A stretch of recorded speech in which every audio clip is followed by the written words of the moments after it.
আসসালামু আলাইকুম। আজকে দেশি ফল দিয়ে একটা সালাদ করব।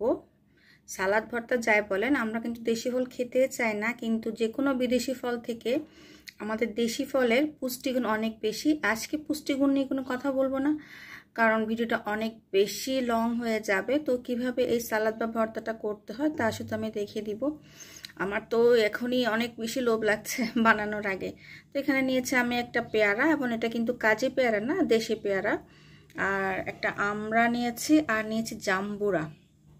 তো জাম্বুরাটা খুব একটা লাল না, তো কিছু করার নেই। তো শুরু করে দিই ভর্তা বা সালাদ বানানোটা।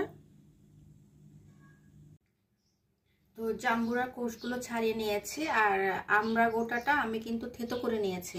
আপনারা চাইলে এটা গ্রেড করে দিতে পারবেন। আর পেয়ারা আমি কিন্তু ছোট ছোট পিসেস করে নিয়েছি, এটাও গ্রেড করে দিতে পারবেন। এখন এখানে আমি 1 টেবিল চামচ মতো চিনি দিচ্ছি। তারপরে দিচ্ছি হচ্ছে, যেহেতু আমার জাম্বুরাটা তেমন খুব একটা লাল না, তা আমি একটু কালার আনার জন্য 1 চামচ থেকে কম দিয়েছি আমি লাল মরিচের গুঁড়ো। আর শুকনো মরিচ আমি একটু পুড়ে নিয়েছিলাম হালকা করে, ওটা আমি দিয়ে দিচ্ছি, 1 চা চামচই দিলাম। তারপরে লবণ দিব স্বাদ মতো, এই যে লবণটা আমি দিলাম স্বাদ মতো। সর্ষের তেল দিব, তাও দিচ্ছি আমি 1 চা চামচ।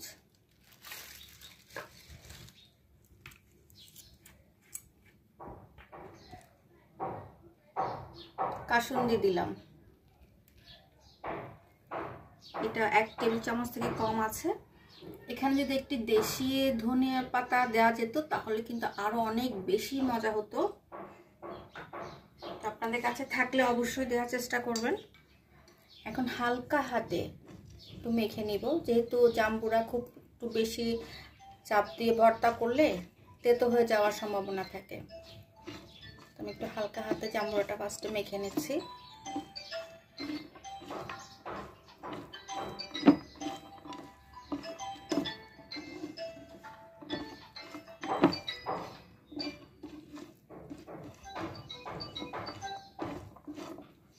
মাখানো হয়ে গিয়েছে, কি লোভনীয় লাগছে তাই না?